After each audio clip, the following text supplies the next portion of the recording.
वह सुधा थी। हंसमुख, चंचल और प्रेम से भरा हुआ एक निर्मल हृदय। और वह चंदर था, गंभीर, संवेदनशील, जो अपने दर्द को भी मुस्कान के पीछे छुपा लेना जानता था। दोनों एक दूसरे से बेइंतहा प्रेम करते थे, लेकिन कुछ प्रेम कहानियां किस्मत से नहीं, त्याग और बिछड़ने के दर्द से लिखी जाती हैं। तो आइए सुनते हैं हिंदी साहित्य की सबसे मार्मिक प्रेम गाथाओं में से एक, गुनाहों का देवता। चलिए शुरू करते हैं कहानी। वसंत और होली के बीच का समय। तब इलाहाबाद की फिजा किसी स्वप्न लोक से कम नहीं लगती। सिविल लाइंस हो, अल्फ्रेड पार्क, गंगा का किनारा या खुसरो बाग, हर ओर ऐसा प्रतीत होता है जैसे हवा किसी चंचल युवती की तरह कलियों और लहरों से हंस-हंस कर छेड़छाड़ कर रही हो। यदि कोई सुबह सुबह हल्का सा ओवरकोट पहनकर निकल पड़े तो ये शहर उसे अपने जादू में बांध लेता है। विशेषकर पौ फटने से ठीक पहले का समय, जब उगते हुए सूर्य की हल्की सुनहरी किरणें आकाश के गुलाबी आंचल को धीरे धीरे हटाती है और समूचे क्षितिज पर एक नवयौवन सी आभा बिखर जाती है।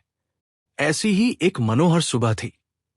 उस सुबह अल्फ्रेड पार्क के लॉन में एक युवक टहल रहा था।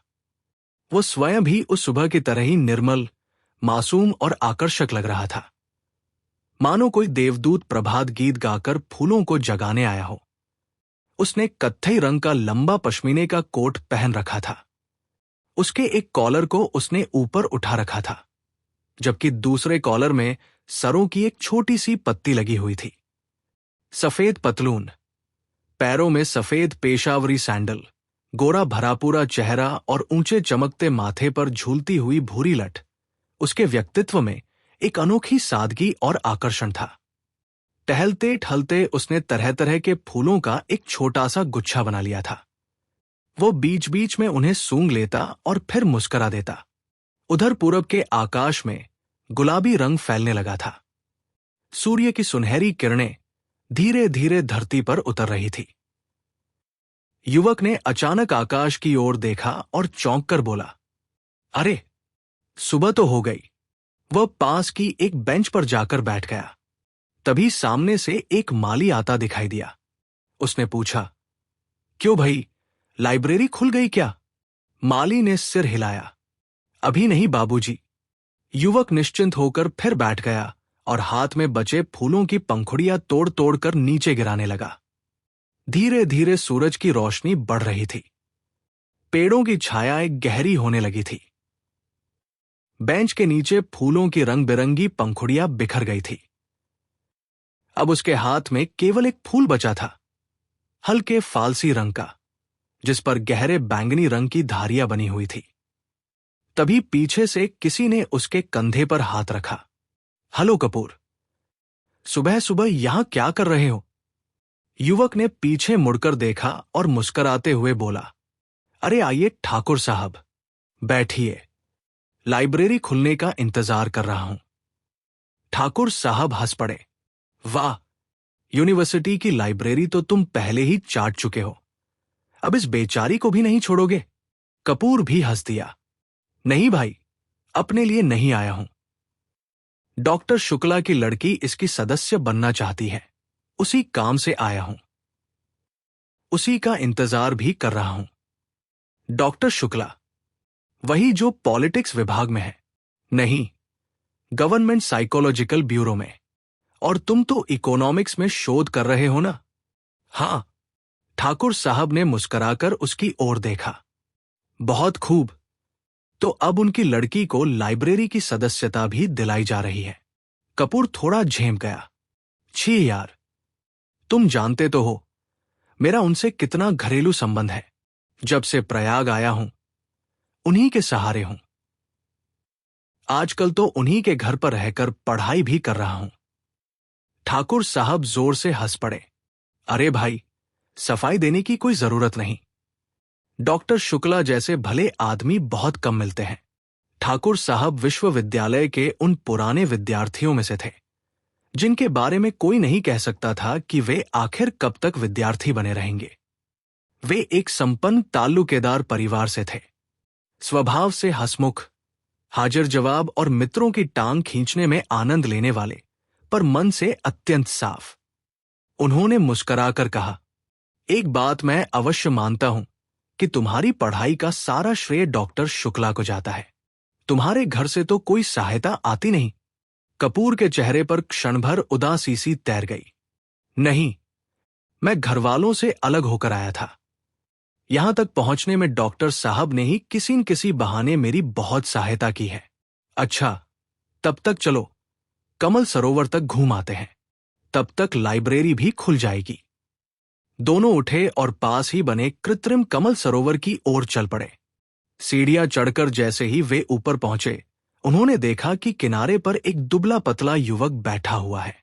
वो कमलों की ओर एकटक देख रहा था, मानो किसी गहरे चिंतन में डूबा हो।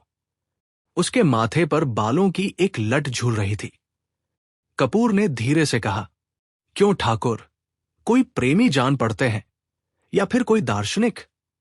ठाकुर साहब मुस्कराए, न प्रेमी न दार्शनिक, इन दोनों से भी विचित्र प्राणी है, कवि। मैं इन्हें जानता हूं। ये रविंद्र बिसरिया है, एमए में पढ़ते हैं। इतना कहकर वे चुपके से पीछे गए, घास का एक लंबा तिनका तोड़ा और उससे बिसरिया की गर्दन गुदगुदा दी। बिसरिया एकदम चौंक पड़े, पीछे मुड़कर देखा और नाराज होकर बोले, ये क्या बदतमीजी है ठाकुर साहब। मैं कितने गंभीर विचारों में डूबा हुआ था। फिर अचानक उन्होंने आंखें बंद कर ली और बड़े भावपूर्ण स्वर में बोले, आह, कितना मनोरम प्रभात है। मेरी आत्मा में कैसी गहन अनुभूति जाग रही थी। कपूर उनकी मुद्रा देखकर अपनी हंसी रोक न सका।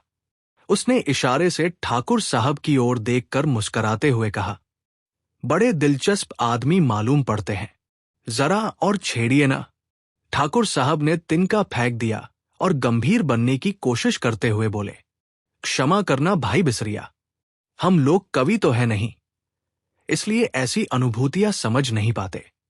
बताओ तो सही, आखिर सोच क्या रहे थे तुम? बिसरिया ने धीरे धीरे अपनी आंखें खोली। सामने फैले कमल पत्रों को देखते हुए उसने एक गहरी सांस ली और बड़े गंभीर स्वर में कहा, मैं सोच रहा था कि आखिर प्रेम क्या है, ये क्यों होता है, मनुष्य कविता क्यों लिखता है, और फिर यह भी कि कविता संग्रह उतने क्यों नहीं बिकते जितने उपन्यास और कहानी संग्रह बिक जाते हैं। कपूर और ठाकुर साहब ने एक दूसरे की ओर देखा। कपूर के चेहरे पर शरारत भरी मुस्कान तैर गई। उसने गंभीर बनने का अभिनय करते हुए कहा, बात तो वास्तव में बहुत गंभीर है। जहां तक मैंने पढ़ा और समझा है, प्रेम एक प्रकार की बीमारी है, मानसिक बीमारी। ये विशेषकर मौसम बदलने के दिनों में होती है, जैसे क्वार कार्तिक या फागुन चैत में।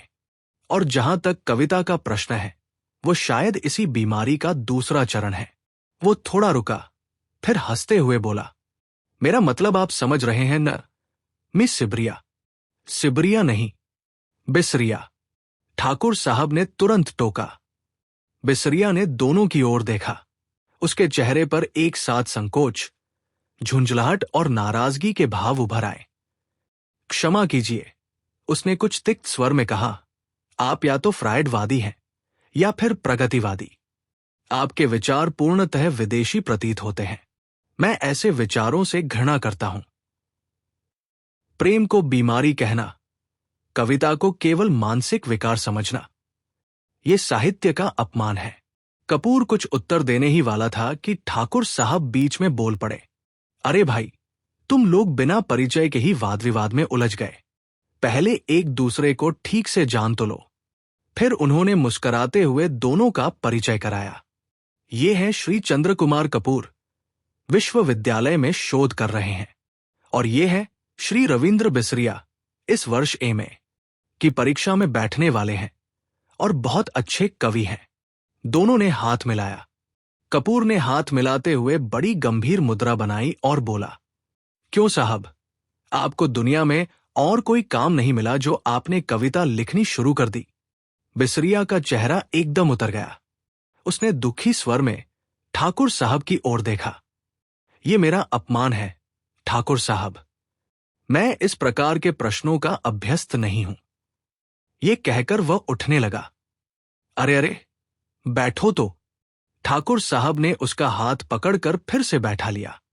तुम कपूर की बात समझे नहीं। उनका आशय कुछ और था। वह तो ये कहना चाहते हैं कि तुम्हारे भीतर इतनी प्रतिभा है कि लोग उसका मूल्य समझना नहीं जानते। उन्हें दुख है कि इतनी बड़ी प्रतिभा का सम्मान नहीं हो रहा। फिर उन्होंने शरारत से कपूर की ओर देखते हुए कहा, सच पूछो तो कपूर साहब तुम्हारी कविताओं के बहुत प्रशंसक हैं। अक्सर मुझसे तुम्हारी तारीफ किया करते हैं। ये सुनते ही बिसरिया का सारा रोष पिघल गया। उसके चेहरे पर संतोष की हल्की मुस्कान फैल गई। ओह, तो मैं गलत समझा, क्षमा कीजिएगा।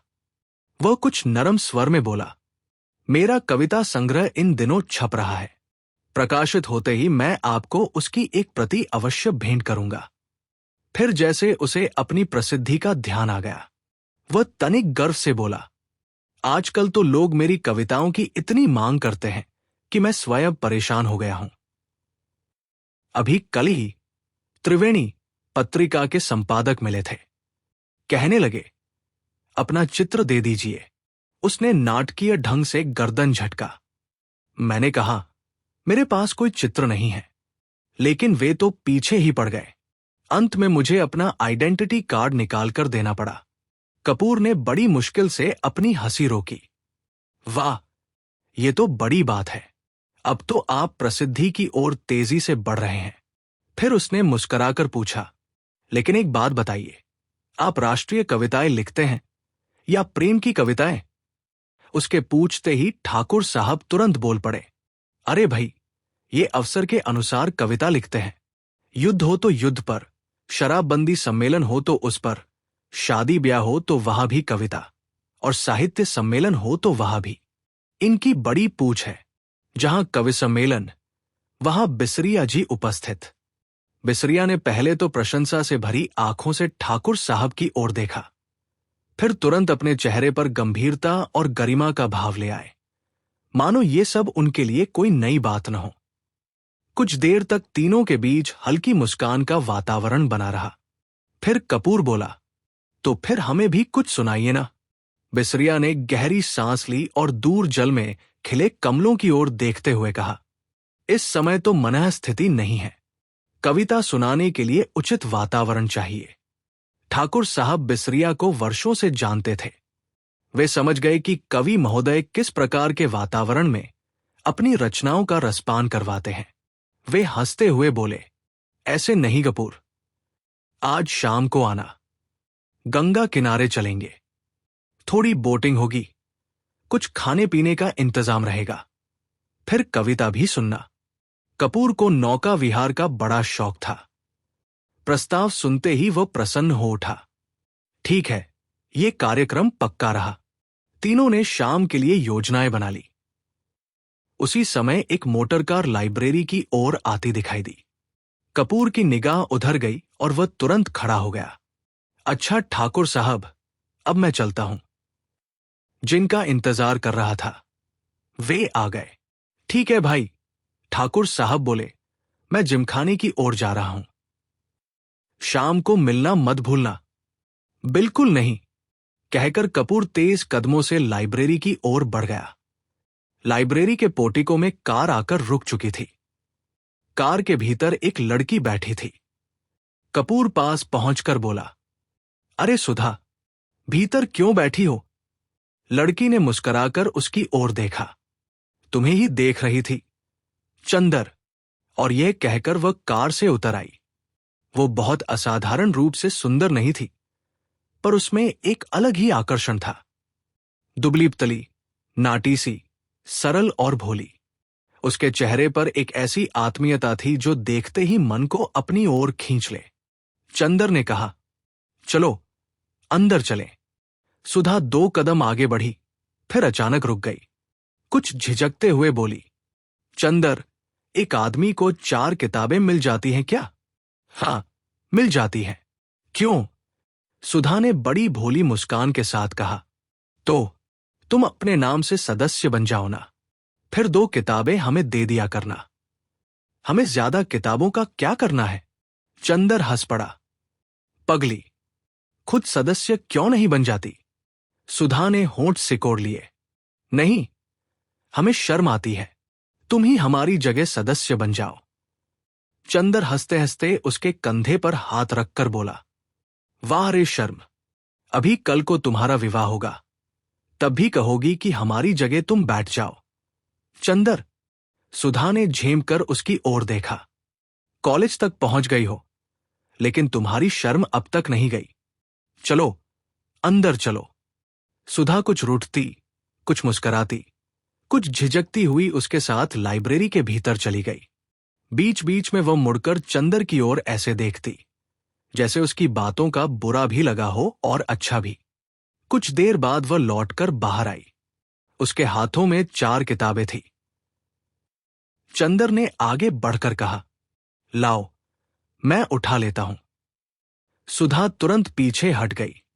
बांस की पतली डाली की तरह हल्का सा लहराकर बोली, क्यों? सदस्य तो मैं हूं। तुम्हें क्यों दूं किताबें? और अगले ही क्षण वह किताबें कार के भीतर रखाई। फिर मुस्कुराकर बोली, आओ बैठो चंदर। नहीं, अब मैं घर जाऊंगा। अच्छा, ये देखो। ये कहकर उसने कार के भीतर से कागजों का एक बंडल निकाला। पापा ने तुम्हारे लिए दिया है। चंदर ने कागज लेकर देखा।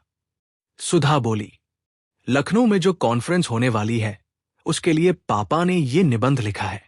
इसे आज शाम तक टाइप होकर तैयार होना चाहिए। जहां जहां आंकड़े और संख्याएं हैं, वहां तुम्हें बैठकर खुद बोलना होगा।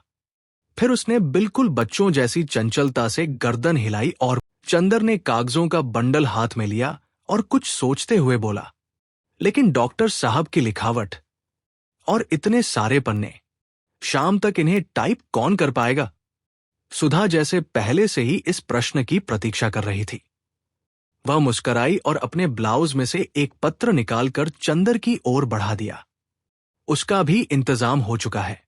ये पापा की एक पुरानी ईसाई छात्रा है, टाइपिस्ट है, मुखर्जी रोड पर रहती है। मैं तुम्हें उनके घर तक पहुंचा दूंगी। ये पत्र उन्हें दे देना, वे सब टाइप कर देंगी।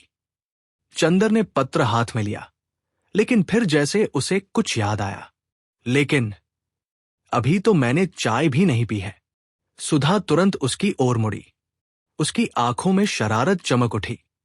समझ गई, अब तुम ये सोच रहे होगे कि इसी बहाने सुधा तुम्हें चाय भी पिला देगी। वह बच्चों की तरह मुंह बनाकर बोली, भाई, ये मेरा काम नहीं है, ये तो पापा का काम है। चलो आओ।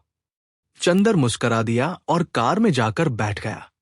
बैठते ही उसने सुधा की लाई हुई किताबों को उठाकर देखा। अरे, चारों की चारों कविता की किताबें उठा लाई हो। समझ में भी आएंगी तुम्हें? सुधा ने तुरंत चिढ़ाते हुए उत्तर दिया, क्यों नहीं आएंगी? और अगर नहीं समझ में आएंगी तो तुम समझा देना। वैसे भी अर्थशास्त्र पढ़ने वाले साहित्य के बारे में क्या जाने। चंदर कुछ बोलता उससे पहले उसने ड्राइवर से कहा, अरे, मुखर्जी रोड चलो। लेकिन तभी सुधा ने बीच में टोका, नहीं, पहले घर चलो, चाय पीकर जाना। नहीं, मैं चाय नहीं पीऊंगा। वाह, चाय नहीं पिएंगे? सुधा खिलखिलाकर हंस पड़ी।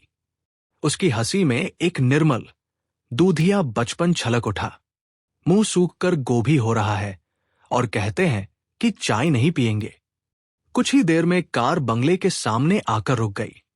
घर पहुंचते ही सुधा ने महराजिन को चाय बनाने का आदेश दिया और चंदर को स्टडी रूम में बैठाकर स्वयं प्याले निकालने चली गई। वैसे तो ये घर, ये परिवार, ये वातावरण, सब कुछ अब चंद्रकुमार कपूर यानी चंदर का अपना बन चुका था। वर्षों पहले जब वो अपनी मां से झगड़कर पढ़ने के लिए प्रयाग आया था, तब उसने चौक में एक छोटा सा कमरा लेकर रहना शुरू किया था। उन्हीं दिनों डॉक्टर शुक्ला उसके अध्यापक थे और उसकी कठिन परिस्थितियों से भली भांति परिचित थे। चंदर की अंग्रेजी बहुत अच्छी थी। डॉक्टर शुक्ला उससे छोटे छोटे लेख लिखवाकर पत्र पत्रिकाओं में भिजवाते थे। उन्होंने कई समाचार पत्रों के आर्थिक स्तंभों का कार्य भी उसे दिलवा दिया था। धीरे धीरे डॉक्टर शुक्ला उसके लिए केवल अध्यापक न रहकर संरक्षक, मार्गदर्शक और पिता से भी बढ़कर बन गए। चंदर स्वभाव से अत्यंत संकोची था। इतना संकोची कि उसने कभी विश्वविद्यालय की छात्रवृत्ति के लिए भी स्वयं प्रयास नहीं किया। लेकिन जब बीए में वह पूरे विश्वविद्यालय में प्रथम आया, तब स्वयं अर्थशास्त्र विभाग ने उसे विश्वविद्यालय के आर्थिक प्रकाशनों का वेतनभोगी संपादक नियुक्त कर दिया। एमए में भी वह प्रथम रहा और उसके बाद उसने शोध कार्य आरंभ कर दिया। सच पूछा जाए तो उसके पूरे जीवन और कैरियर की नींव डॉक्टर शुक्ला ने ही रखी थी। उन्होंने हर कदम पर उसका उत्साह बढ़ाया, उसकी सहायता की और उसे अपने पुत्र से भी अधिक स्नेह दिया। लेकिन सबसे बड़ी बात यह थी कि अपनी सारी सहायता के बावजूद उन्होंने कभी चंदर को पराया नहीं होने दिया। धीरे धीरे, जाने कब, चंदर स्वयं भी अपनी सारी झिझक और गैरियत भूल बैठा। यह बंगला, इसके कमरे, इसका लॉन, इसकी पुस्तकें, यहां रहने वाले लोग, सब कुछ उसे अपना लगने लगा था। मानो वह इस घर से जन्म जन्मांतर का संबंध लेकर आया हो। और फिर थी सुधा, ये दुबली पतली, चंचल, रंगीन चांदनी की किरण जैसी लड़की। वर्षों पहले जब वो 7वीं कक्षा पास करके अपनी बुआ के घर से यहां आई थी, तब से लेकर आज तक जाने कब वो भी चंदर की अपनी बनती चली गई, ये स्वयं चंदर भी नहीं जानता था। जब वो पहली बार आई थी, तब बहुत शर्मीली और भोली थी। 8वीं में पढ़ती थी, पर भोजन करते समय रूठकर रोने लगती थी। कभी अपनी कॉपियां फाड़ डालती थी, और जब तक डॉक्टर साहब उसे गोद में बैठाकर मनाते नहीं थे, वो स्कूल जाने के लिए तैयार नहीं होती थी। उसकी मां तो तभी चल बसी थी जब वह केवल 3 वर्ष की थी। इसके बाद लगभग 10 वर्षों तक वह गांव में अपनी बुआ के पास पली बढ़ी। लेकिन जैसे जैसे वो बड़ी होने लगी, गांव में उसकी शादी की बातें शुरू हो गई। औरतें तरह तरह की बातें बनाने लगी। तब डॉक्टर शुक्ला उसे अपने पास इलाहाबाद ले आए और उसे 8वीं में भर्ती करा दिया। लेकिन गांव की खुली बेलगाम परवरिश का असर उसमें अभी भी था। वह आधी जंगली सी थी। सब्जी में घी कम हो जाए तो महराजिन का पूरा चौका जूठा कर देती। रात को फूल न मिलने पर उसने कई बार माली को काट भी खाया था। सारे घर में वो मानो एक चंचल आंधी की तरह घूमती रहती थी। हां, एक व्यक्ति से वो बहुत डरती थी, चंदर से। और न जाने क्यों चंदर भी उससे कम ही बोलता था। लेकिन धीरे धीरे परिस्थितियां बदलने लगी। जब कभी उसकी शरारतों से परेशान होकर डॉक्टर साहब उससे नाराज हो जाते, उसके साथ भोजन नहीं करते, उससे बात नहीं करते, तब सुधा रो रो कर अपनी जान आधी कर देती। ऐसे हर अवसर पर चंदर ही दोनों के बीच समझौता करवाता। वो सुधा को डांटता, समझाता, प्यार से मनाता। और आश्चर्य की बात यह थी कि जो सुधा पूरे घर में तूफान मचाए रखती थी, वही चंदर की एक दृष्टि, एक संकेत पर शांत हो जाती थी। जाने कब, जाने क्यों, उसने चंदर के इस मौन अधिकार को स्वीकार कर लिया था।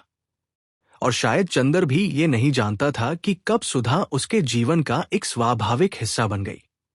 ये सब कुछ इतना सहज, इतना अनायास हुआ था कि दोनों में से कोई भी इस परिवर्तन को समझ ही नहीं पाया।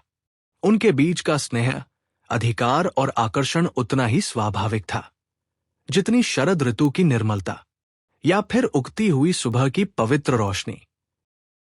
समय के साथ एक और विचित्र बात हुई थी। जो सुधा कभी चंदर को देखते ही छिप जाया करती थी, वही अब इतनी निडर और धीट हो गई थी कि उसका सारा विद्रोह, सारी झुंझलाहट, सारा गुस्सा और लड़ने झगड़ने का स्वभाव केवल एक ही व्यक्ति पर आकर केंद्रित हो गया था, चंदर पर। दुनिया के लिए वो अब शांत, सुशील, विनम्र और मधुर भाषणी लड़की बन चुकी थी। उसे देखकर कोई भी आश्चर्य करता, लेकिन जैसे ही चंदर उसके सामने आता, उसका सारा बचपन फिर लौट आता। उसे चैन ही नहीं पड़ता था जब तक वो उसे छेड़ न ले, खिजा न दे या उससे छोटी सी लड़ाई न कर ले। अक्सर दोनों में कई कई दिनों तक बोलचाल बंद रहती। दोनों मुंह फुलाए घूमते। ऐसे समय में डॉक्टर शुक्ला तुरंत समझ जाते कि मामला क्या है। यदि 2 दिन तक सुधा पहले की तरह उत्साह से उनसे ब्यूरो की बातें न पूछती या भोजन के समय लाड़ प्यार न दिखाती, तो वे मुस्कुराकर पूछ बैठते, क्या बात है, चंदर से लड़ाई हो गई क्या? बस, फिर क्या था? सुधा तुरंत शिकायतों की पोटली खोलकर बैठ जाती, और उसकी शिकायतें भी कैसी कैसी होती। पापा, चंदर ने हमारी हेड मिस्ट्रेस का नाम एलिफेंटा रख दिया है, या इन्होंने डिबेट के भाषण के पॉइंट नहीं बताए, या ये कहते हैं कि मेरी सहेलियां कोयला बेचती हैं।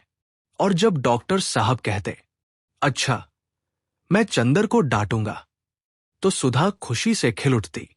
फिर जब चंदर आता तो वो आंखें नचाकर, होंठ दबाकर हंसती हुई कहती, कहो, कैसी डांट पड़ी? लेकिन इन सब शरारतों के पीछे एक दूसरा रूप भी था। घर में वास्तव में सुधा ही सबकी पुरखिन थी। किस मौसम में डॉक्टर साहब को कौन सी सब्जी पसंद है, बाजार में किस चीज का क्या भाव चल रहा है, नौकर कहीं चोरी तो नहीं कर रहा, डॉक्टर साहब किन किन संस्थाओं के सदस्य हैं, यहां तक कि चंदर के अर्थशास्त्र के पाठ्यक्रम में क्या क्या विषय हैं, ये सब उसे याद रहता। घर का कोई भी छोटा बड़ा काम उससे छिपा नहीं था। मोटर खराब हो जाए या बिजली बिगड़ जाए तो वो थोड़ी बहुत इंजीनियरिंग भी कर लेती थी। और उसके भीतर मातृत्व का अंश तो इतना अधिक था कि घर का हर नौकर नौकरानी अपना दुख सुख उसी से कहता था। पढ़ाई के साथ साथ घर की सारी जिम्मेदारियां निभाते निभाते उसकी उम्र से पहले ही उसमें एक प्रकार की गंभीरता और परिपक्वता आ गई थी। लेकिन ये सब केवल दुनिया के लिए था। अपने पापा और चंदर के सामने आते ही उसका सारा बचपन फिर इठलाने लगता। उन दोनों के सामने उसका मन पूरी तरह खुला रहता। वहां न कोई संकोच था, न कोई बनावट, केवल अपनापन था और असीम स्नेह। हां, एक बात और थी। जो प्यार, चिंता और दुलार उसे अपने पापा से मिलता था, वही सब वह पूरी निष्ठा और निश्चलता से चंदर पर लुटा देती थी। डॉक्टर साहब उसकी सेहत की जितनी चिंता करते, खाने पीने के लिए जितनी प्यार भरी डांट लगाते, लगभग वही सब सुधा चंदर के साथ करती। चंदर कब खाना खाता है, घर जाकर कितनी देर पढ़ता है, रात को सोने से पहले दूध पीता है या नहीं, इन सब का पूरा हिसाब उसे सुधा को देना पड़ता था। और यदि कभी खाने पीने में थोड़ी भी लापरवाही हो जाती तो उसे सुधा की डांट अवश्य सुननी पड़ती। डॉक्टर साहब के लिए सुधा अभी भी बच्ची थी और सुधा के लिए चंदर अभी भी बच्चा था।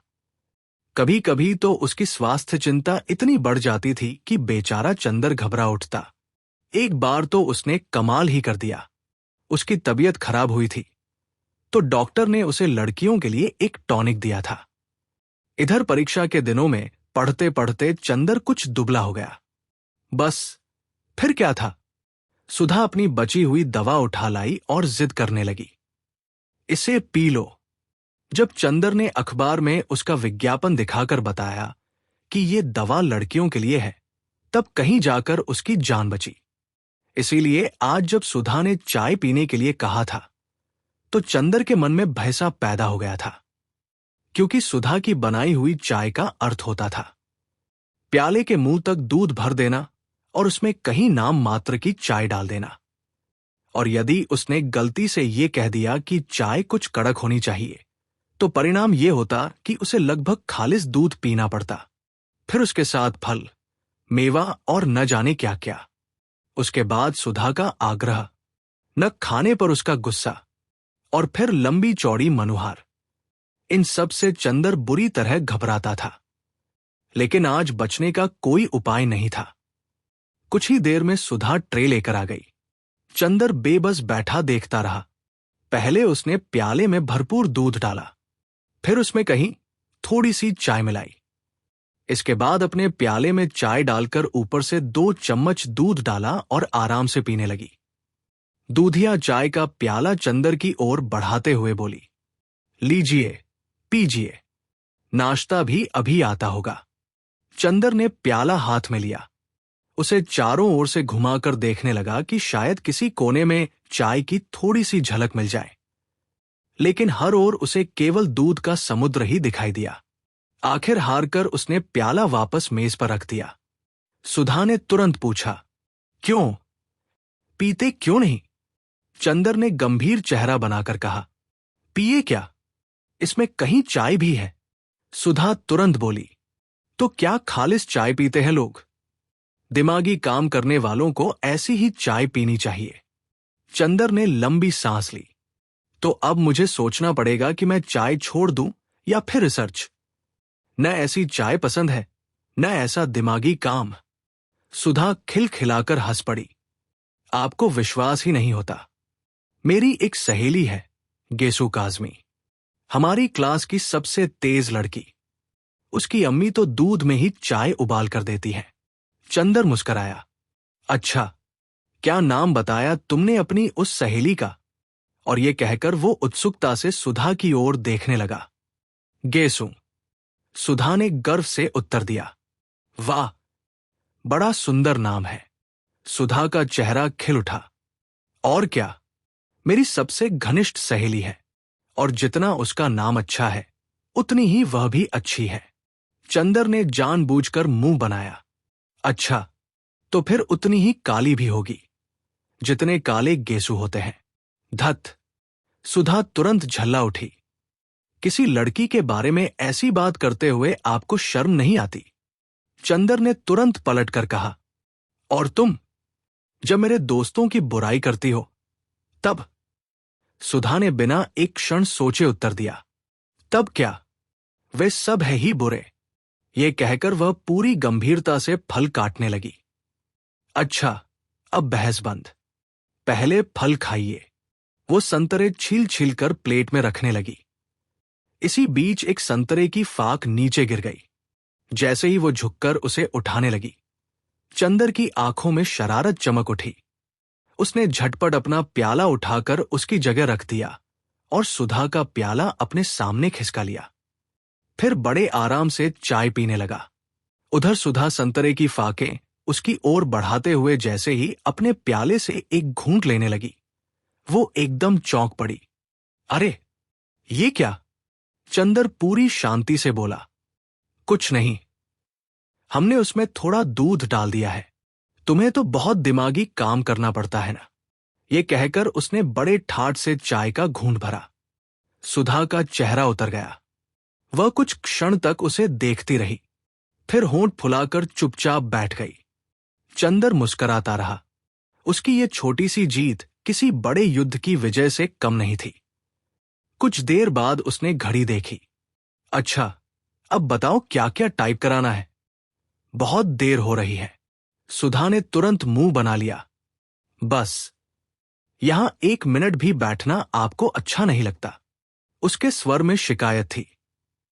हम तो कहते हैं कि नाश्ते और खाने के समय कभी जल्दी नहीं करनी चाहिए। थोड़ी देर और बैठिए ना। चंदर ने हंसते हुए कहा। अरे भाई, तुम्हें कॉलेज की तैयारी भी तो करनी होगी। सुधा ने तिरछी निगाह से उसकी ओर देखा, मानो कह रही हो, कॉलेज बाद में जाएगा, पहले तुम थोड़ी देर और बैठो। लेकिन यह बात वह कभी सीधे मुंह नहीं कह सकती थी, इसलिए उसने केवल हल्के से होंठ फुला लिए और चुपचाप संतरे की फाके सजाने लगी। सुबह की धूप अब खिड़कियों से भीतर उतर आई थी। कमरे में चाय की हल्की सी सुगंध, पुस्तकों की परिचित गंध और 2 आत्मीय लोगों की नोक-झोंक घुल मिल गई थी।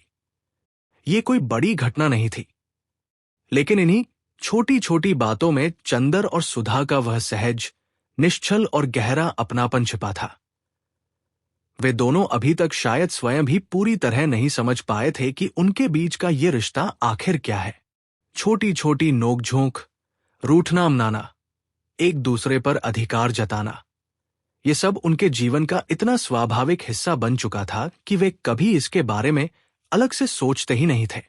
इसी बीच चंदर ने मुस्कुराकर पूछा, अरे, तुम्हें कॉलेज की तैयारी नहीं करनी है क्या? क्यों नहीं करनी है? सुधा तुरंत बोली, आज तो हमें गेसु को मोटर पर लेते हुए कॉलेज जाना है। अच्छा, तुम्हारी गेसु कभी मोटर पर नहीं चढ़ी क्या? सुधा ने तुरंत भौहें चढ़ा ली। जी नहीं, वह साबिर हुसैन काज़मी साहब की लड़की है। उनके यहां 2 मोटरें हैं और उनके घर तो आए दिन दावतें होती रहती हैं। चंदर ने हंसते हुए कहा, अच्छा, तो हमें कभी दावत पर क्यों नहीं बुलाया गया? हाँ, सुधा खिलखिलाकर हंस पड़ी। गेसू के यहां दावत खाएंगे आप? इसी मुंह से फिर अचानक कुछ याद करके बोली, और सुनो, उसकी शादी भी तय हो गई है। अगले जाड़ों तक तो शायद उसका विवाह भी हो जाएगा। छी! चंदर ने बनावटी नाराजगी दिखाई। तुम बड़ी खराब लड़की हो। न जाने तुम्हारा ध्यान कहां कहां रहता है। सुधा ने विजय भरी मुस्कान से उसकी ओर देखा। वो समझ गई थी कि उसने चंदर को बातों में हरा दिया है। चंदर ने थोड़ा झेमकर अपनी निगाहें नीचे कर ली। ये देखकर सुधा की हंसी और बढ़ गई। वो पास आई, उसके कंधे पर हाथ रखकर बोली, अरे, उदास हो गए क्या? फिर बड़े दुलार से, मानो किसी छोटे बच्चे को मना रही हो, बोली, नहीं भैया, तुम्हारा भी ब्याह तय करा देंगे। घबराते क्यों हो? इतना कहकर उसने पास पड़ी अर्थशास्त्र की एक मोटी सी किताब उठा ली और उसे चंदर के सामने रखते हुए बोली, लो, इसी मुटकी से शादी कर लो। पहले इससे थोड़ी बातचीत कर लो, तब तक मैं वह निबंध ले आती हूं। चंदर खिसिया गया। उसने झुंझलाकर सुधा का हाथ जोर से दबा दिया। हाय रे! सुधा ने तुरंत हाथ छुड़ा लिया और मुंह बनाकर बोली, अच्छा बाबा, हम जा रहे हैं। इतनी सी बात पर बिगड़ते क्यों हो? और हंसती हुई भीतर चली गई। थोड़ी देर बाद वह डॉक्टर साहब का लिखा हुआ निबंध लेकर वापस आई। लो, ये रही पांडुलिपि। उसने कागज चंदर के हाथ में दे दिए। फिर कुछ देर तक उसकी ओर देखती रही। उसकी आंखों में स्नेह की एक हल्की सी परछाई उतर आई। धीरे से बोली, शाम को आओगे? नहीं, चंदर ने संक्षिप्त उत्तर दिया। सुधा का चेहरा थोड़ा उतर गया। अच्छा, हम परेशान नहीं करेंगे। तुम चुपचाप पढ़ना। रात को जब पापा आ जाए तो निबंध की प्रतिलिपि उन्हें देकर चले जाना। नहीं, आज शाम को ठाकुर साहब के यहां दावत है, तो उसके बाद आ जाना। फिर जैसे उसे कुछ याद आया, और सुनो, अब फरवरी आ गई है, हमारे लिए कोई मास्टर भी ढूंढ दो। चंदर मुस्कराया। ये सब बहाने हैं, मैं कल सुबह आ जाऊंगा। सच? सुधा का चेहरा तुरंत खिल उठा। अच्छा, तो सुबह जल्दी आना। और हां, मास्टर लाना मत भूलना, उसने ड्राइवर से कहा। इन्हें मुखर्जी रोड छोड़ आना। चंदर कार में बैठ गया। मोटर धीरे धीरे आगे बढ़ने ही वाली थी कि अचानक फिर सुधा की आवाज आई। सुनो! चंदर फिर उतर आया। सुधा हाथ में एक लिफाफा लिए खड़ी थी। ये तो देना ही भूल गए थे। पापा ने उस टाइपिस्ट के नाम पत्र लिखा है, इसे दे देना। अच्छा। चंदर ने लिफाफा ले लिया और फिर मुड़ने लगा, लेकिन अभी वह 2 कदम भी नहीं चला था कि फिर आवाज आई। सुनो! अब की बार चंदर सचमुच झुंझला उठा। वह मुड़कर बोला, एक ही बार में सारी बातें क्यों नहीं कह देती? लेकिन उसके इस झुंझलाहट भरे स्वर के पीछे भी एक हल्की सी मुस्कान छिपी हुई थी, क्योंकि वो जानता था कि सुधा का ये सुनो कभी एक बार में समाप्त नहीं होता। उसे हमेशा कुछ न कुछ और याद आ ही जाता था। या शायद उसे चंदर को इतनी जल्दी अपने सामने से जाने देना अच्छा नहीं लगता था। वह फिर उसके पास आ गई और इस बार उसके चेहरे पर शरारत भरी मुस्कान थी। अरे, एक बड़ी गंभीर बात तो बताना भूल ही गई, चंदर ने झुंझलाकर कहा। अब क्या रह गया? सुधा ने अपनी आंखें फैलाकर रहस्यमय स्वर में कहा। देखो, वहां उस लड़की से कोई ऐसी वैसी बात मत कह देना। क्यों? क्योंकि उसके यहां 2 बहुत बड़े बड़े बुलडॉग हैं। इतना कहकर उसने अपने गाल फुला लिए, आंखें बड़ी बड़ी कर ली और ऐसा चेहरा बनाया मानो स्वयं कोई बुलडॉग हो। उसकी ये भंगिमा इतनी मजेदार थी कि चंदर अपनी हंसी न रोक सका। वह जोर से हंस पड़ा।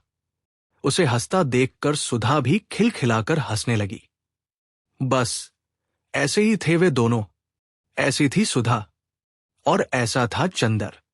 एक चंचल, अलहड़, स्नेह से भरी हुई लड़की, जो छोटी छोटी बातों में भी अपनापन ढूंढ लेती थी, और दूसरा गंभीर, संकोची, लेकिन भीतर से अत्यंत कोमल हृदय वाला युवक, जो उसकी हर शरारत पर अनचाहे ही मुस्करा उठता था। कुछ ही देर बाद मोटर सिविल लाइंस के एक सुनसान हिस्से में पहुंच गई। वहां एक पुराना सा बंगला खड़ा था। बंगले के फाटक के ऊपर बड़े अक्षरों में लिखा था रोज लॉन, लेकिन उसके वर्तमान रूप को देखकर यह नाम कुछ अजीब सा लगता था। कभी शायद यह बंगला बड़ा सुंदर रहा होगा, पर अब उसके चारों ओर वीरानी पसरी हुई थी। सामने के अहाते में गुलाबों की जगह जंगली घास उगी हुई थी। इधर उधर मुर्गियों के पंख बिखरे पड़े थे। रास्ते पर भी घास जमाई थी। फाटक के एक खंभे की कॉर्निस टूटी हुई थी और लोहे के दरवाजे के स्थान पर 2 बांस तिरछे लगाकर रास्ता बंद किया गया था। फाटक के एक ओर लकड़ी का एक छोटा सा नामपट लगा हुआ था। वो कभी काला रहा होगा, लेकिन धूप, वर्षा और धूल ने उसे चितकबरा बना दिया था। चंदर मोटर से उतरा। वह आगे बढ़कर उस धुंधले बोर्ड पर लिखे अक्षरों को पढ़ने की कोशिश करने लगा। न जाने आज सुबह किसका मुंह देखकर उठा था कि इस बार उसे सफलता मिल गई। बोर्ड पर लिखा था AF डिक्रूज। उसने तुरंत जेब से लिफाफा निकाला और पता मिलाया। लिफाफे पर लिखा था मिस पी डिक्रूज। चंदर को संतोष हुआ। हां, यही जगह है। उसने ड्राइवर की ओर मुड़कर कहा, हॉर्न बजाओ। ड्राइवर ने हॉर्न बजाया, लेकिन भीतर से किसी के आने की आहट तक नहीं हुई। हां, अहाते में एक मुर्गा जरूर टहल रहा था। हॉर्न की आवाज सुनकर उसने गर्दन उठाई, एक बार बड़े संदेह और भय से चंदर की ओर देखा, और अगले ही क्षण पंख फड़फड़ाता हुआ चीखता चिल्लाता वहां से भाग खड़ा हुआ। चंदर ने चारों ओर नजर दौड़ाई। सुनसान अहाता, पुराना जर्जर बंगला, जंगली घास और चारों ओर फैली हुई अजीबसी निस्तब्धता। उसने ऊब कर कहा, बड़ा मनहूस बंगला है। यहां आदमी रहते हैं या प्रेत? फिर उसने ड्राइवर की ओर देखकर कहा, तुम जाओ, मैं अंदर जाकर देखता हूं। यह कहकर चंदर ने एक बार फिर उस सुनसान बंगले की ओर देखा और धीरे धीरे भीतर की ओर बढ़ गया। उसे क्या मालूम था कि इस उजड़े हुए से दिखने वाले रोज लॉन में प्रवेश करते ही उसके जीवन की कहानी एक नए मोड़ की ओर बढ़ने वाली है। सुधा और चंद्र की जिंदगी आगे किस दिशा में जाएगी? क्या उनकी दोस्ती एक नए रिश्ते में बदल पाएगी, या समय उनके जीवन में कोई अनपेक्षित मोड़ लेकर आएगा? इन सभी सवालों के जवाब जानने के लिए कल हमारे साथ इस कहानी का दूसरा भाग जरूर देखिए। धन्यवाद।